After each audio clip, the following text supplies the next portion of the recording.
como tampoco en verdad lo pudieron hacer los sindicatos, que son naturalmente actores centrales en el mundo del trabajo. Esta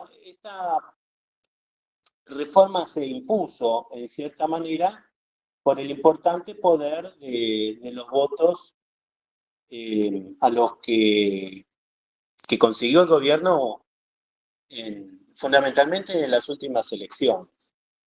Así que antes de hablar del tema específico, me gustaría hacer un primer planteo que se refiere en general a la ley.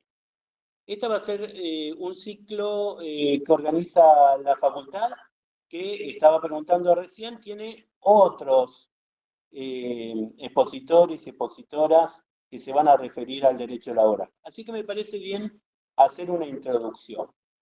A lo que dije sobre la escasez del debate, preparando la charla yo recordé qué cantidad de tiempo se discutió el Código Civil. Ustedes saben que hay una reforma de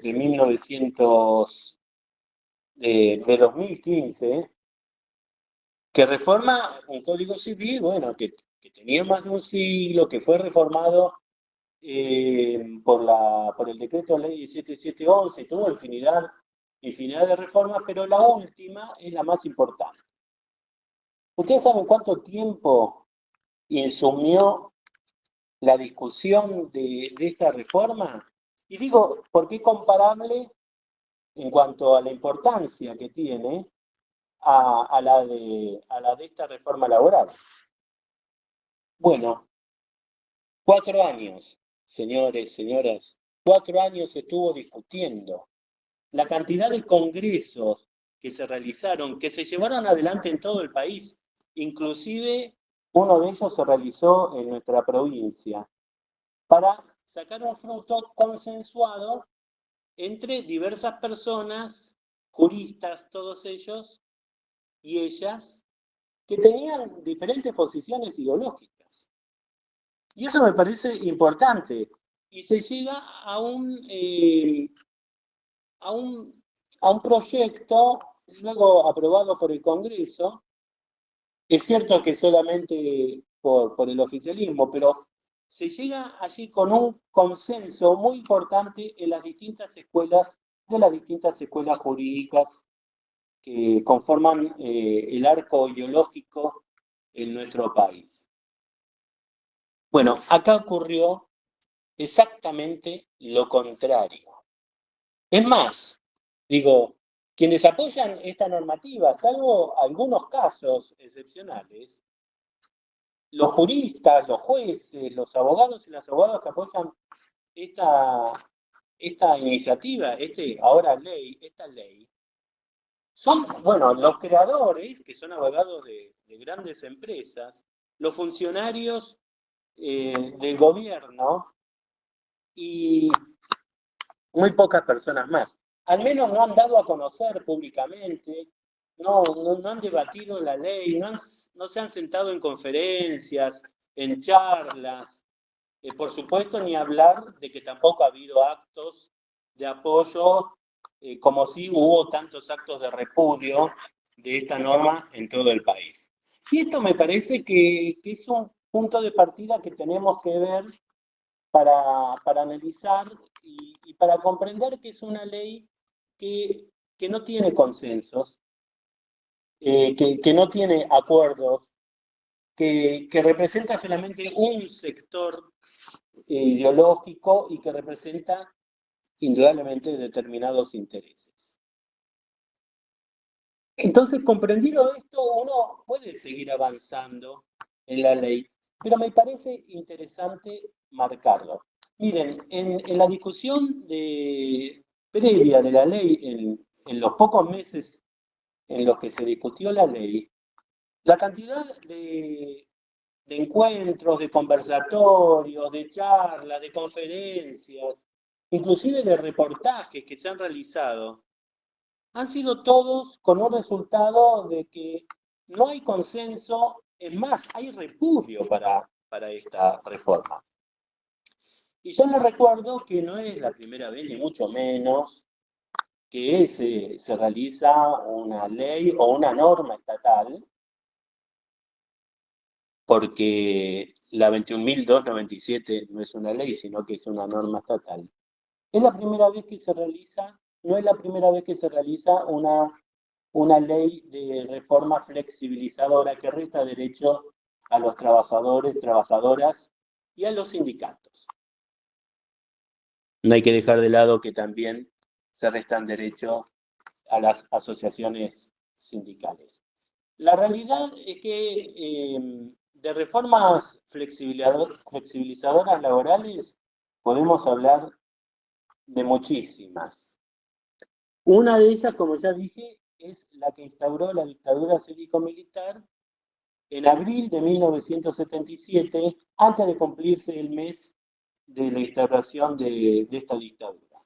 Ahí se restaron muchísimos derechos respecto de la originaria ley de contrato de trabajo, la 20.744.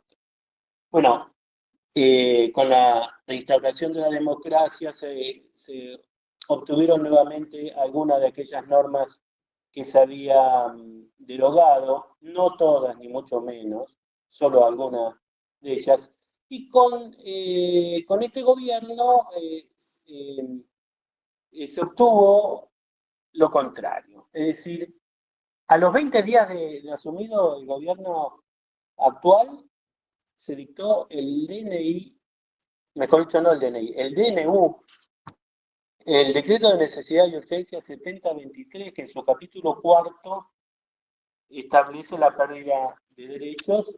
Es un intento de flexibilización laboral muy importante que inmediatamente la Justicia Nacional Laboral y después la casi totalidad de los juzgados laborales de todo el país estableció que era inconstitucional.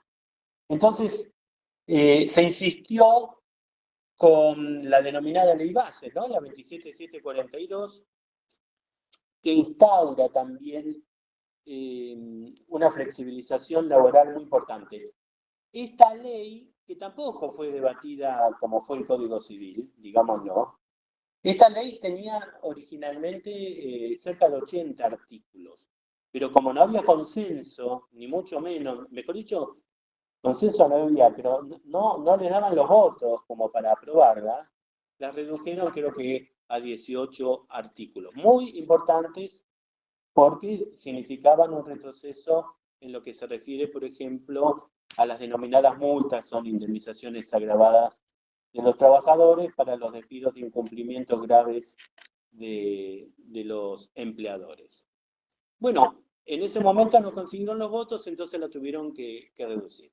Hasta que finalmente se llega a esta instancia donde efectivamente logran ese consenso.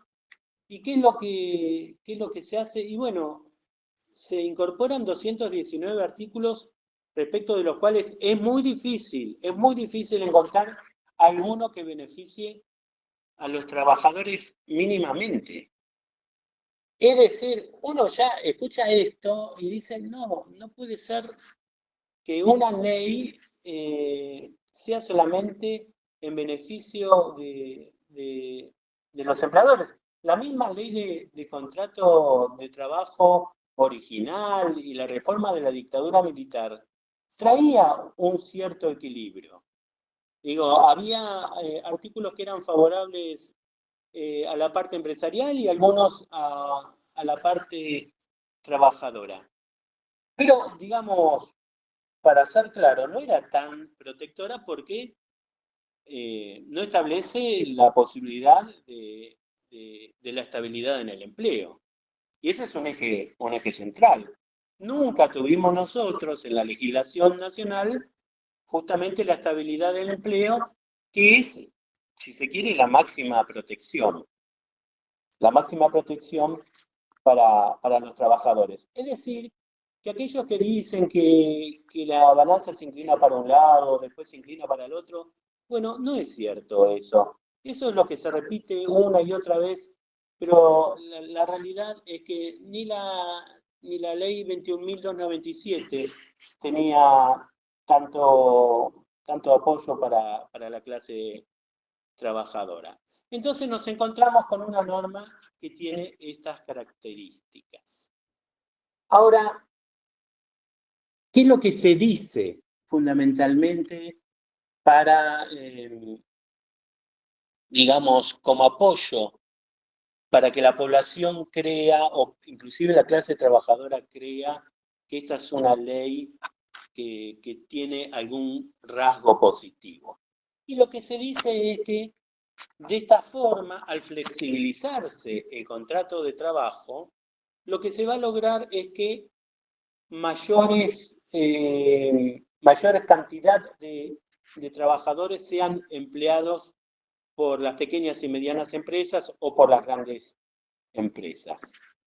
Bien, yo creo que no, mejor dicho, estoy seguro que esto no va a ser así. Tengo la plena seguridad. Y es más, digo, en tanto y en cuanto se mantenga un programa económico absolutamente bueno, que resta a las industrias la posibilidad de desarrollarse, en tanto y en cuanto los bolsillos de los trabajadores y trabajadoras no tengan, no digo que estén llenos, pero no tengan alguna capacidad de compra. Y bueno, lo cierto es que por más que cambie la ley laboral, lo cierto es que los comerciantes o las empresas, las industrias, no van a salir a contratar trabajadores si no tienen a quién venderle sus productos. Es decir, queda descartado desde todo punto de vista que esa posibilidad se concrete.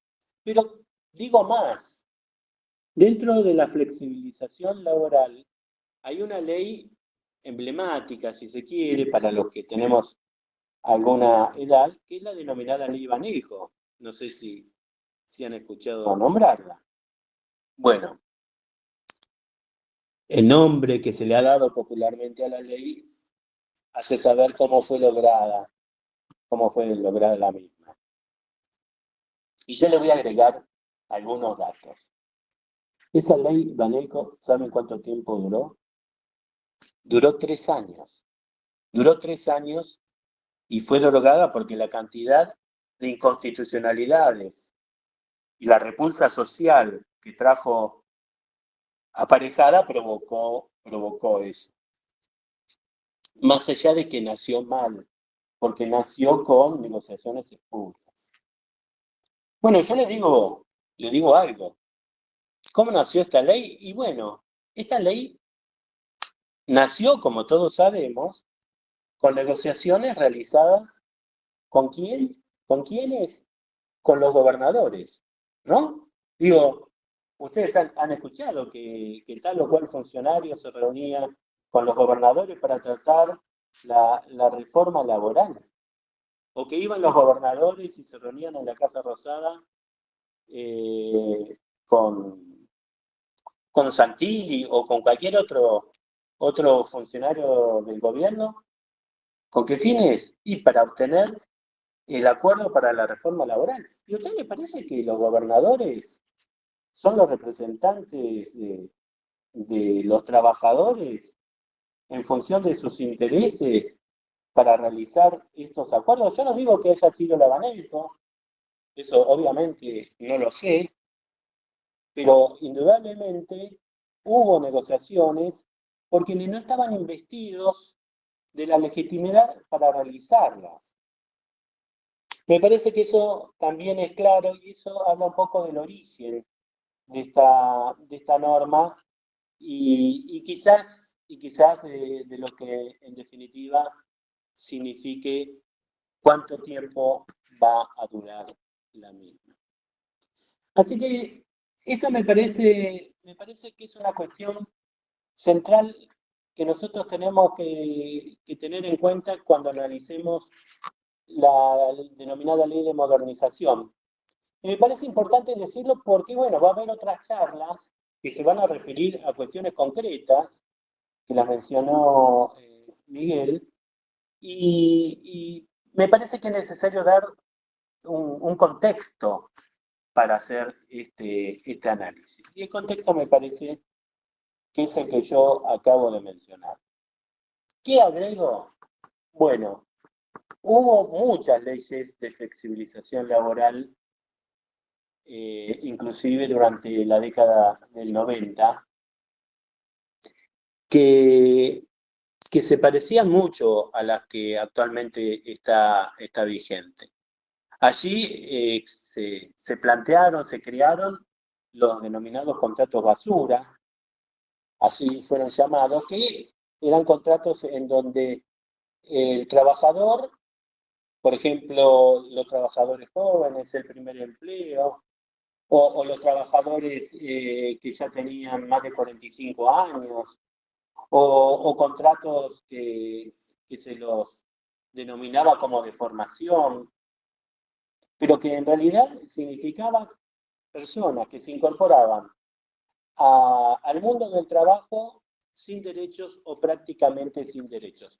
A pesar de eso, la realidad es que, como creo, estoy seguro que va a ocurrir ahora, no se logró mayor empleo. Muy por el contrario, yo acá tengo unos datos que se los voy a leer. ¿Saben cuál fue el mayor índice de desocupación en nuestro país? Fue en el cuarto trimestre del año 2002, en donde la desocupación ascendió al 20.8%. En el año 2001, la desocupación anual fue del 19,7%.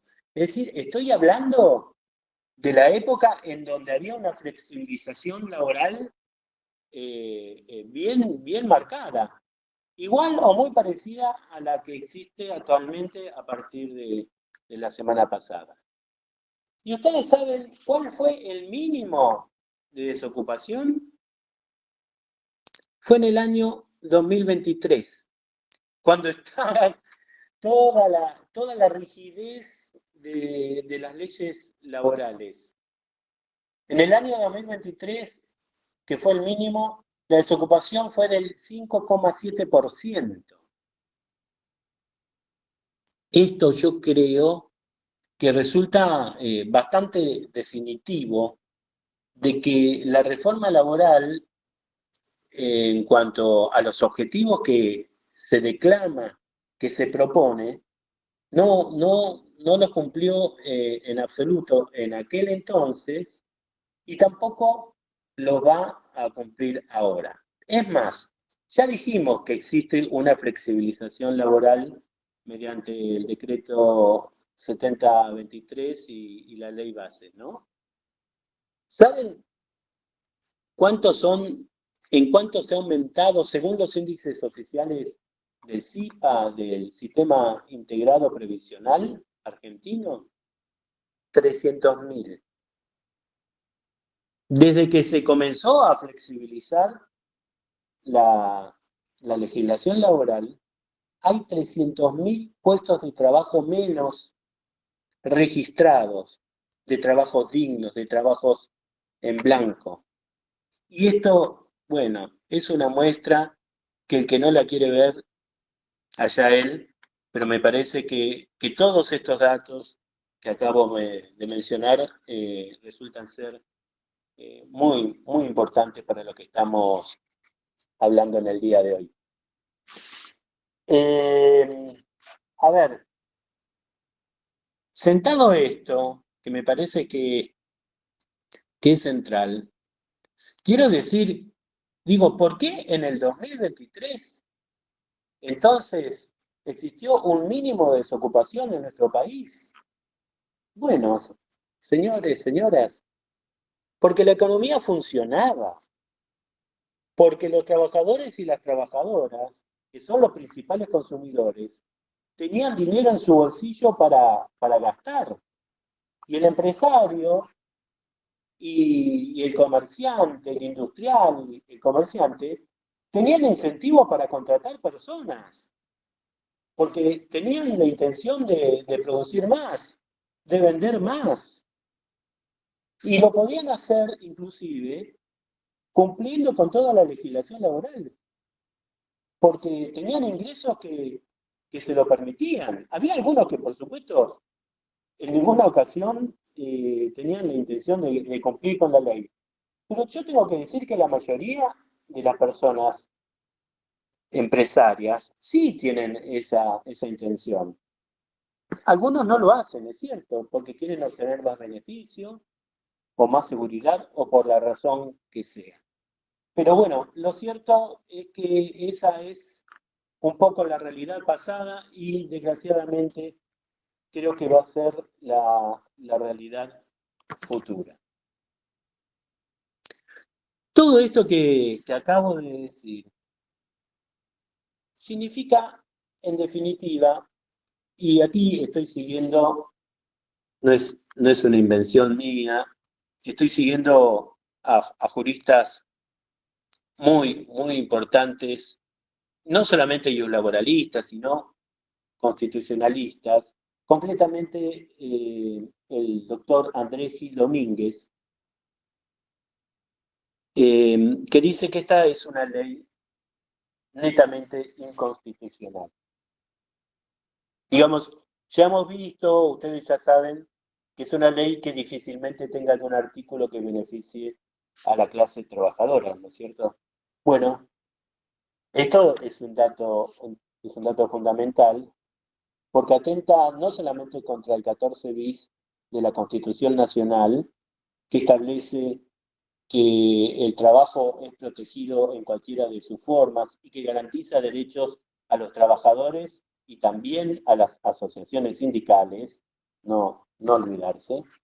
No solamente que es contraria a esta norma, que es del año 1957, sino que además es contraria a muchas disposiciones que contiene la Constitución Nacional a partir de la reforma de 1994, que incorpora en su artículo 75, inciso 22, a los pactos internacionales con jerarquía constitucional. Esto ya lo saben los estudiantes de Derecho y lo saben los abogados, pero se lo digo también a aquellas personas que no tienen esos estudios.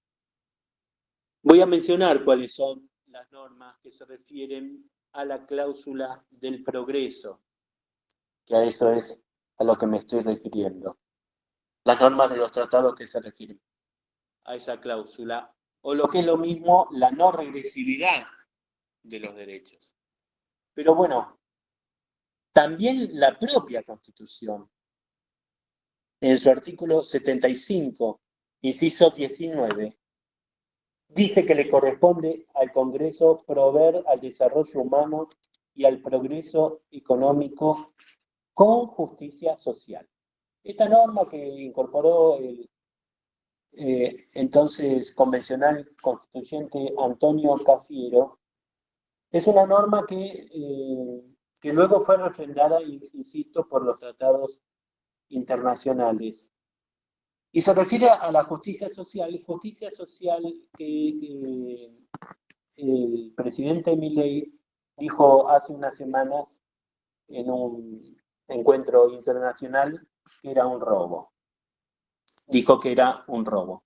Bueno, la justicia social está contenida en la Constitución Nacional. Pero bueno, también tenemos el artículo 2 del Pacto Internacional de Derechos Económicos, Sociales y Culturales, que establece también esta misma cláusula de progreso, y dice que los estados se comprometen a adoptar medidas hasta el máximo de sus recursos disponibles para lograr la plena efectividad de los derechos económicos, sociales y culturales.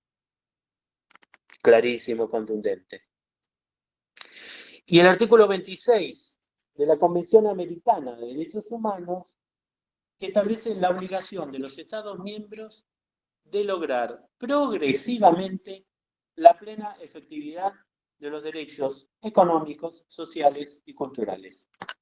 Y está visto y es sabido que los derechos de los trabajadores contenidos en estas normas son derechos sociales, indudablemente. Así que, por cierto, se dice, bueno, pero puede existir la pérdida de un derecho si de cualquier forma es razonable la norma para obtener determinados resultados.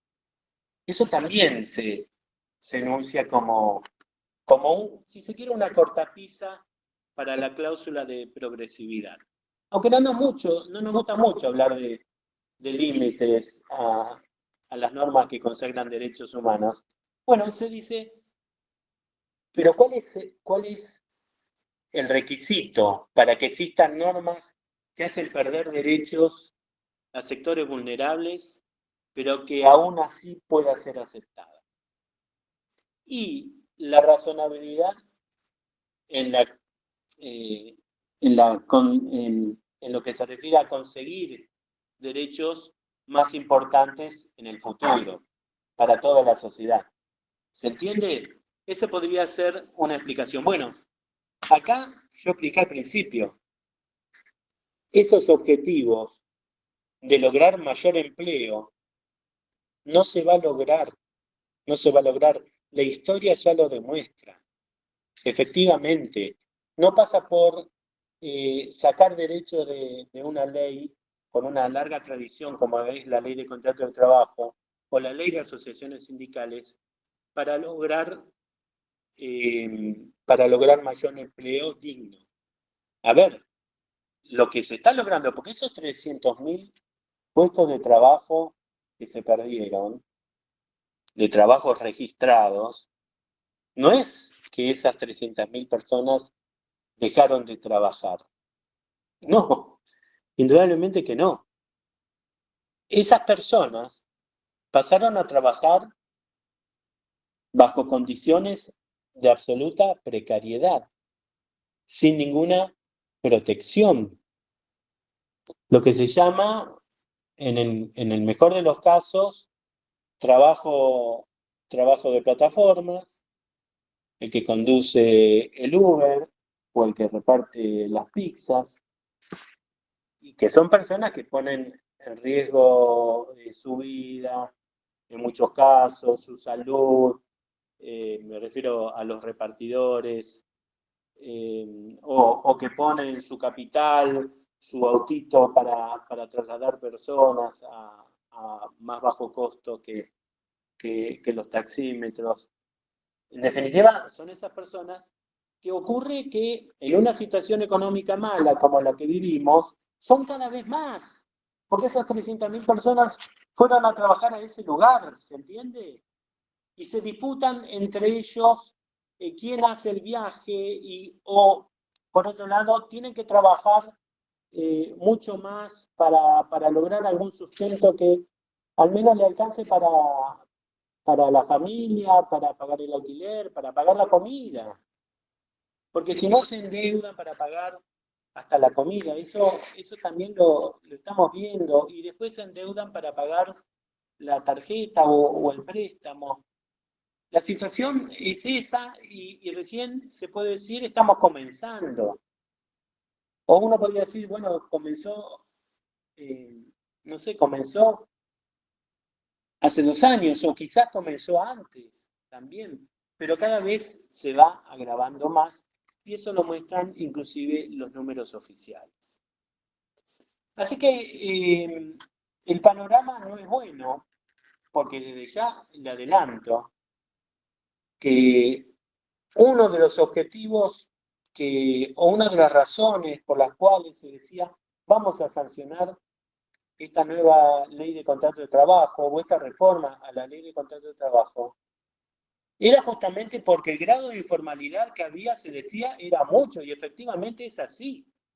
El 47% de los trabajadores y trabajadoras, ese porcentaje tan importante, casi el 50%, trabaja en condiciones informales, trabaja sin derechos. Son trabajadores en relación de dependencia que, que son inscriptos como monotributistas, que tienen que presentar facturas y de esa forma pierden toda protección de la ley laboral, de las garantías que en mayor o menor medida les otorgaba la ley de contrato de trabajo.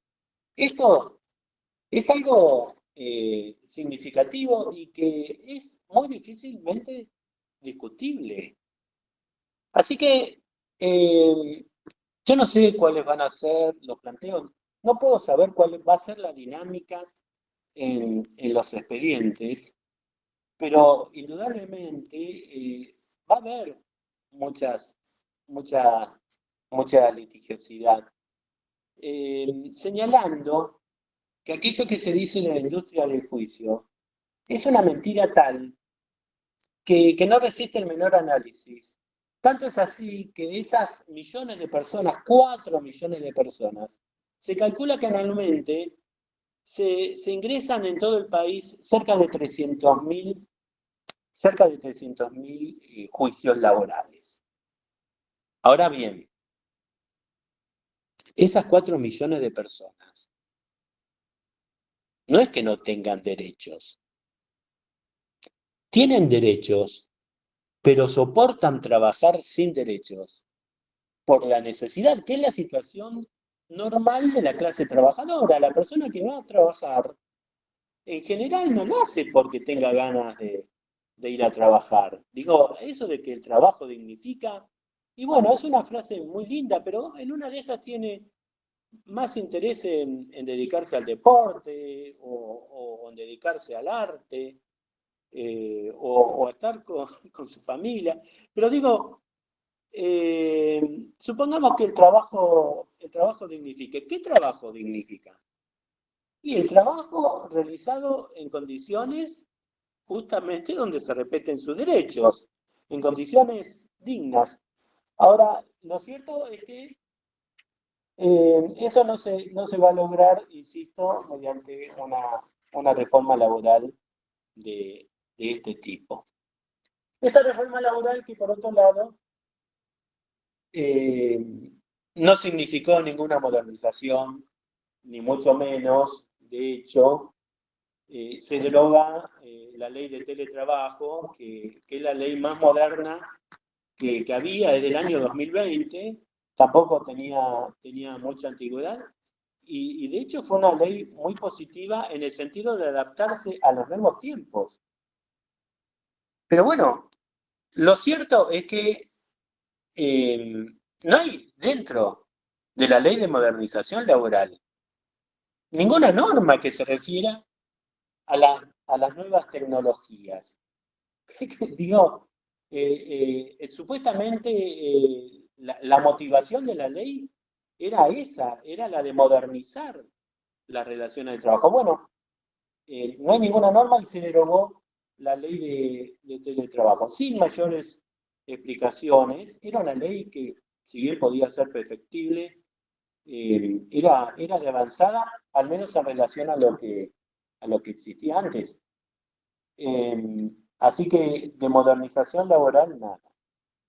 De industria de juicio, como ya vimos, tampoco, porque el porcentaje, esos 300.000 casos representan solamente un 3% del 47% de trabajadores precarizados. Así que todos y cada uno de los argumentos en que se fundamentó la ley, la verdad que son fácilmente rebatibles y entendibles para todas las personas, inclusive quienes no son abogados. Y por supuesto son entendibles para los diputados y para los senadores, ¿no es cierto? Entonces, tenemos esa realidad y bueno, y siguiendo o leyendo a Gil Domínguez y a otros juristas, yo creo que va a haber inconstitucionalidades y la ley, en definitiva, no va a soportar mucho tantos fallos y tantas sentencias que se dicten en ese sentido. Así que este es un panorama general que les quería dar respecto de la nueva ley de modernización laboral. Hay otro tema muy importante que en los tribunales nos enfrentamos actualmente y que debatimos entre los jueces y las juezas del fuero de todo el país y específicamente de la provincia de Chubut. Yo veo que aquí se han unido algunas de mis colegas, les agradezco. Y bueno, ellas pueden dar fe de que nosotros es como que estamos en la asamblea permanente, ¿no? Más allá de que la asamblea ha sido muy restringida según la ley de modernización laboral, porque ese es otro tema, ¿no? El ataque a los sindicatos y el ataque a la actividad sindical. Nosotros, los jueces y juezas laborales, estamos en asamblea permanente. Digo, cada uno naturalmente en su juzgado, no es que nos reunimos por el momento para debatir esta ley, pero bueno, hoy existen instrumentos informáticos o mediante la telefonía que hace que nos comuniquemos, les aseguro, todos los días, en forma permanente para discutir algunos de los aspectos de la ley y nos vamos nutriendo del conocimiento y de la solidaridad de colegas del fuero. Les quiero decir que en la provincia de Chubut existe un muy buen plantel de jueces, juezas, funcionarios y funcionarias de los que estamos orgullosos. Yo me corro de esa apreciación, pero bueno, a mí me soportan por la edad o no sé, o por las canas, o vaya a saber por qué cosa. Pero yo me siento orgulloso de pertenecer a la justicia laboral de la provincia. Y una de las cuestiones que se va a debatir en estos días y que los abogados y abogados también lo están pensando, y lo están pensando los integrantes de la clase trabajadora que aún tiene trabajo registrado. Indudablemente es si esta norma que quita derechos les va a ser aplicable a ellos. Esta es una cuestión, le digo, muy difícil, muy controvertida. Los que estudiaron Derecho Civil 1 conmigo saben, ya sea en Buenos Aires o acá en la provincia, saben la importancia que yo le daba en mis clases al artículo 3 del Código Civil, antes, ahora el artículo 7 del Código Civil, que se refiere a la aplicación de la ley en relación al tiempo. Ese es el título jurídico de esta cuestión. Pero a quienes se aplica la ley sería la forma de decirlo más sencillamente, pero que se entiende perfectamente. A ver, ¿cuál es el principio, considero yo, desde mi punto de vista, central en lo que se refiere al derecho contractual? Porque en definitiva, eso es lo que es la relación laboral, es un contrato, el contrato de trabajo.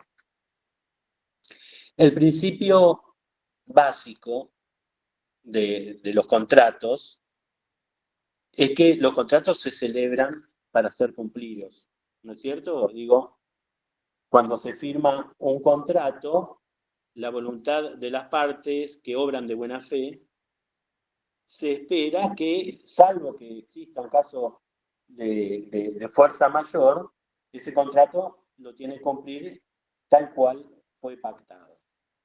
Aclaro que el contrato de trabajo es un contrato pensado como un contrato por tiempo indeterminado. Es decir, que se supone que en tanto y en cuanto las partes cumplan con lo establecido en el convenio, el contrato continúa. Bueno, en nuestra legislación no es tan así porque se establece que el empleador puede dejar de cumplir el contrato pagando una indemnización, ¿no es cierto?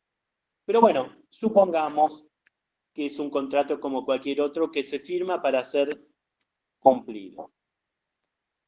Bien, ¿qué es lo que surge naturalmente de esto? Que las cláusulas del contrato, en muchos casos, están hechas por escrito, ¿no? Como por ejemplo en un contrato de locación o en un contrato de compraventa de un inmueble, ¿no? Digo, contratos que tienen esas características. El contrato laboral, como ustedes bien saben, no es así. En el contrato laboral, lo que rige es otro principio, que es el de la informalidad.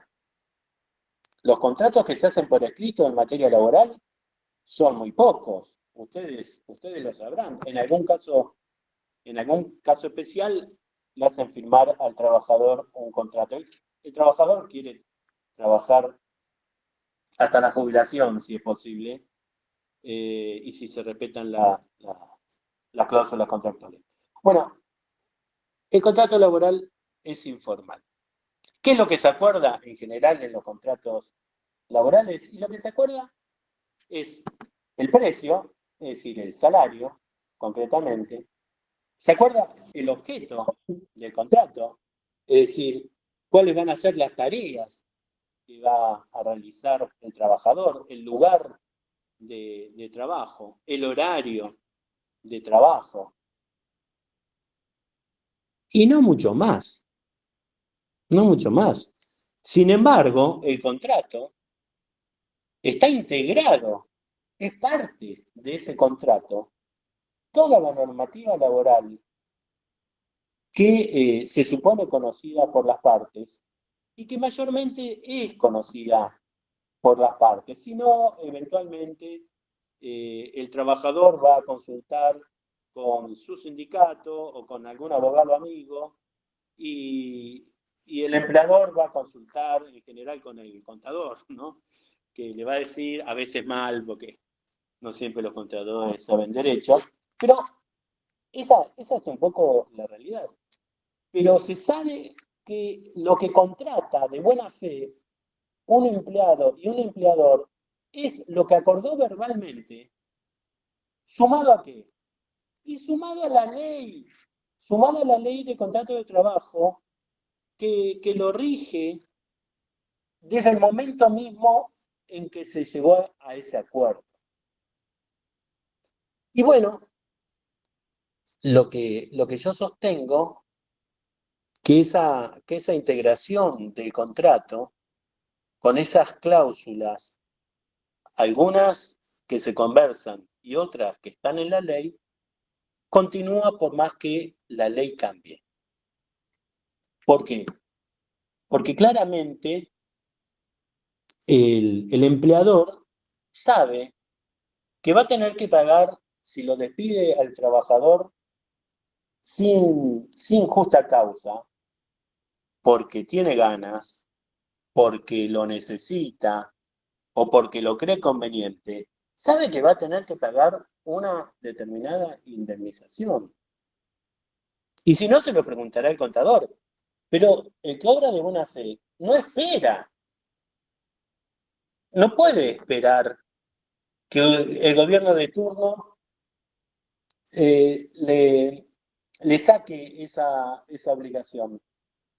Digo, no es lo normal que alguien contrate a un trabajador y diga, no, yo voy a esperar y espero que en 5 años o en 3 años o en 8 años la ley cambie a mi favor.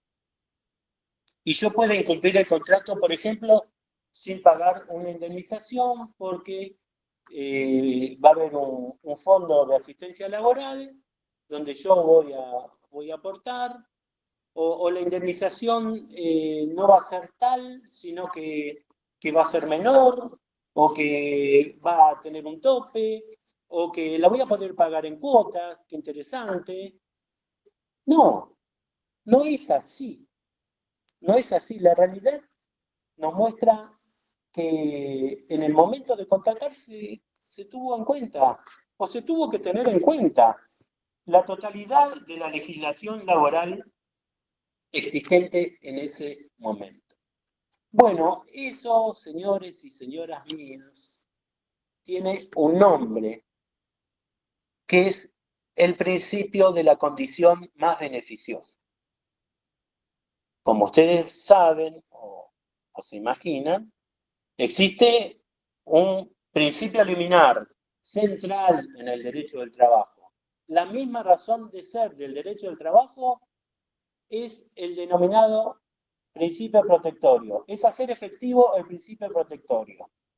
Se sabe que estamos en una relación asimétrica entre trabajador y empleador, y el legislador ha querido, al menos, desde 1957, desde la instauración del artículo 14 bis, hace 80 años, ha querido establecer que el trabajador debe ser protegido por las normas. Y una de las manifestaciones importantes de, de, esa, de ese principio liminar, que yo digo es la razón de ser del derecho del trabajo, es el principio de la condición más favorable, es decir, que no puedan ser modificadas esas condiciones de trabajo, salvo que sea modificarlas mediante una ley o mediante el convenio colectivo de trabajo para mejorar esa situación. Bueno, aquí no ocurre nada de eso, y por eso yo sostengo que, esta ley no es aplicable a aquellos contratos, y es algo muy importante y quizá dejado de lado. Lo tengo que decir, el doctor Héctor Guisado, integramos juntos la cátedra del doctor Fernández Madrid en la UBA, tiene una posición que limita y restringe la aplicación de este principio para aquellos contratos que se realizan por escrito. Yo no estoy de acuerdo con esa posición.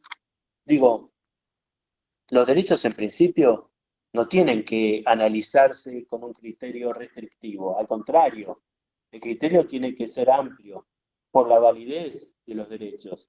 Y en ningún lugar dice que el principio de la condición más beneficiosa se debe aplicar únicamente a los contratos por escrito.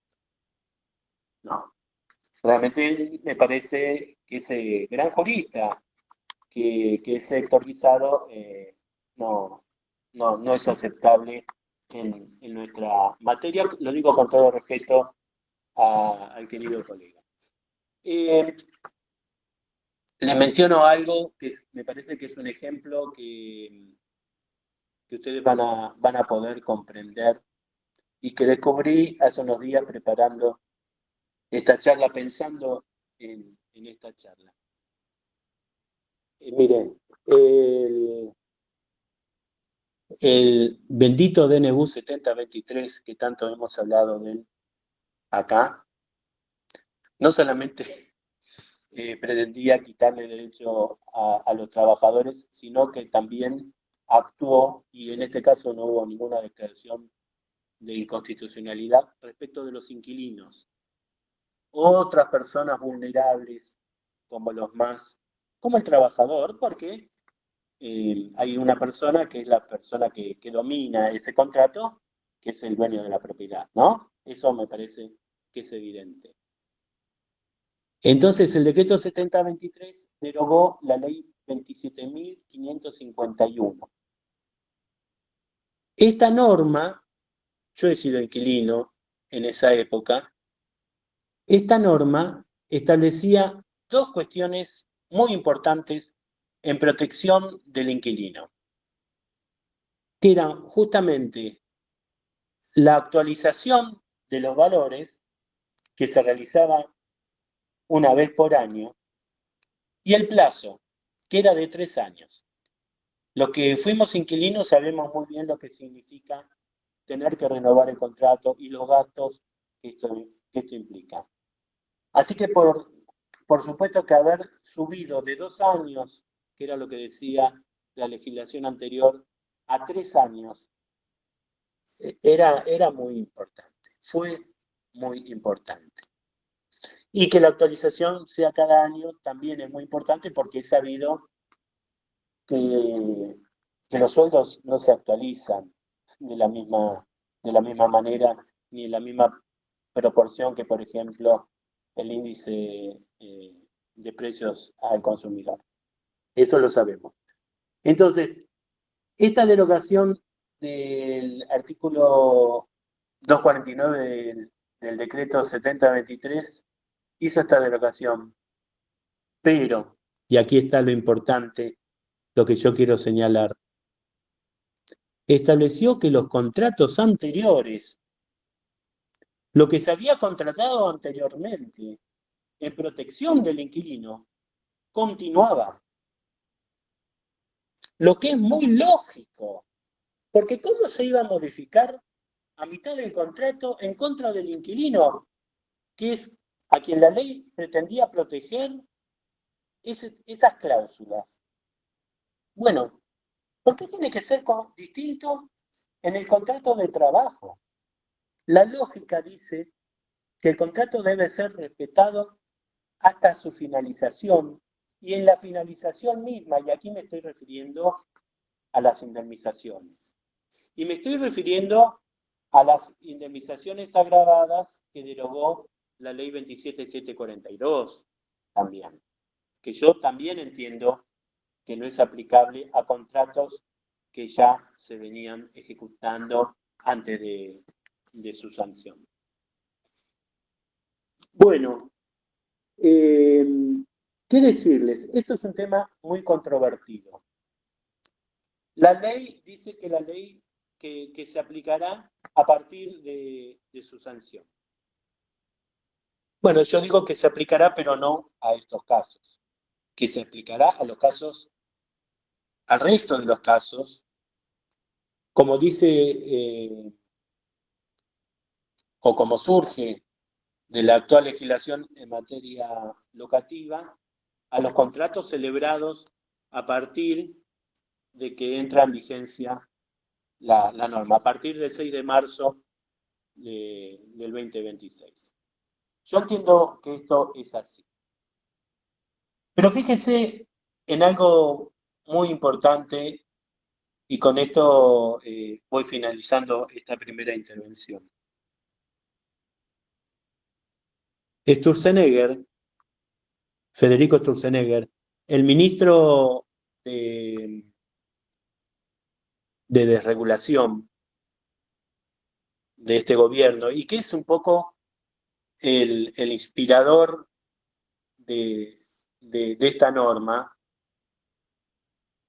no es abogado, pero indudablemente él pretende que volvamos al Código Civil en las relaciones laborales, indudablemente.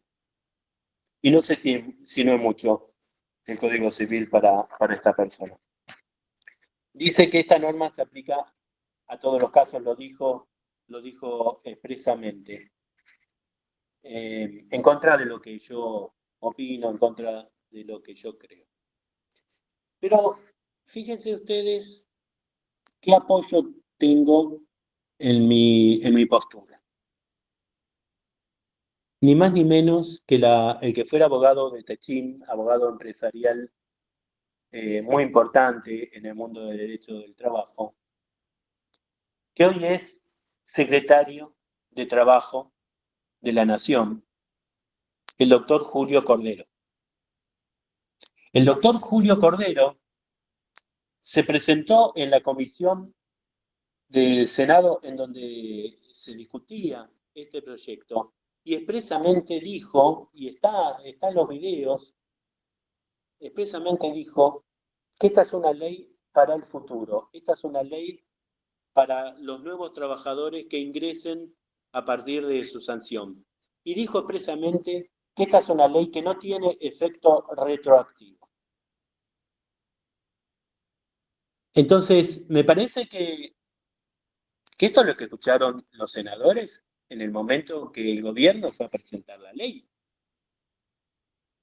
Entonces, estamos hablando de una de las formas de interpretación de las leyes que estudiamos en Civil 1, que es la interpretación auténtica de las leyes.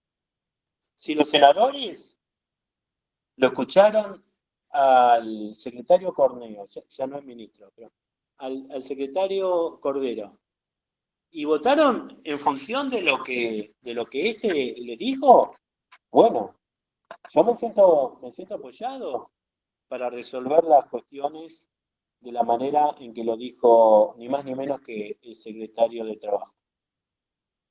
Me parece que esto nos tiene que mover a pensar si aceptamos sin más que millones de trabajadores que tienen un contrato actual vean que se perdieron de pronto, de un plumazo, todos sus derechos por una nueva ley. Si cuando los contrataron, el empleador sabía a qué se tenía que atener durante toda la vigencia del contrato y aún en su finalización.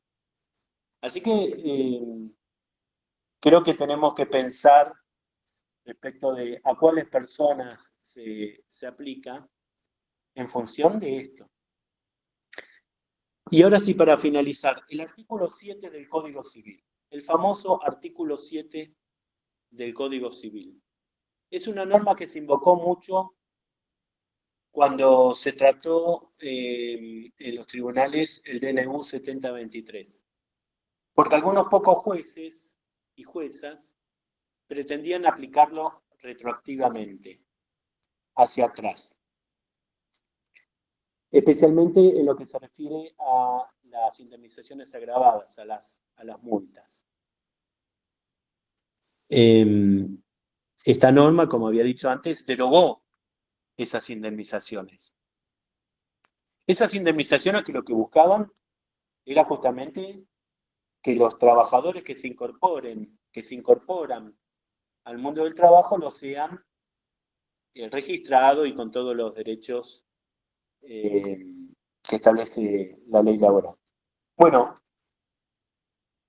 se deroga mediante el 7023 y se invocó el artículo 7 para decir las nuevas normas se aplican aún a las relaciones y situaciones jurídicas existentes. ¿No es cierto? Eso es lo que dice la norma. Bueno, ¿qué es lo que ocurre? Ese contrato ya no existía más, porque se había despedido al trabajador, o el trabajador se había considerado despedido. ¿No es cierto? Entonces, resolvimos en aquella ocasión que no se aplicaba el artículo 7. Ahora alguien podría decir, invocando esta misma norma, que es aplicable al contrato de trabajo, porque es una relación y situación jurídica existente, ¿no es cierto? Si estamos hablando de alguna de las cláusulas, como por ejemplo el no pago de horas extras o el fraccionamiento de las vacaciones, se podría decir eso. Bueno, yo aquí sostengo que tampoco es así, porque en definitiva el artículo 7, el tan mentado artículo 7, por más que sea una norma muy reconocida en su técnica, eso no significa que pueda ser aplicada sin más al derecho laboral. En definitiva, ¿cuál es el freno, la cortapisa para que una norma de otro sistema jurídico sea aplicable a un contrato laboral? Que no sea contraria a los principios del derecho laboral. Nosotros no podemos traer de un sistema jurídico una norma que contraríe ni más ni menos que el principio protector. Entonces, de cualquier forma, pretender aplicar, invocando este artículo de otro sistema jurídico al derecho del trabajo, sería incorrecto porque indudablemente al definir pérdidas de derechos, muchas pérdidas de derechos, es inconstitucional y es contraria al principio del derecho al trabajo. Es decir, que tampoco puedo aplicarla para invocar que la ley de modernización laboral es aplicable a los trabajadores y trabajadoras que fueron contratadas con anterioridad a la vigencia de la ley.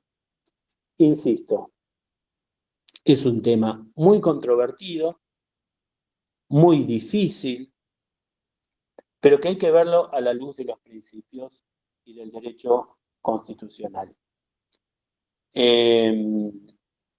Lo que sí, los jueces y juezas, lo que necesitamos para poder fallar son los planteos que hagan los abogados y las abogadas. Y para eso, bueno, tenemos que estudiar. No digo que estén de acuerdo con mi posición, creo que es una posición fundada, pensada, pero ustedes tendrán que estudiar, tendrán que leer y hacernos los planteos para que después nosotros no tengamos que romper la cabeza y resolver de acuerdo a lo que entendamos que corresponde. Por el momento eso es todo. Les agradezco mucho la atención. Veo que hay más de 90 personas unidas a esta charla, así que habrá sido un poquito interesante. Bueno, Paulo, agradecerte, la verdad que muy interesante. Primero, la etapa de...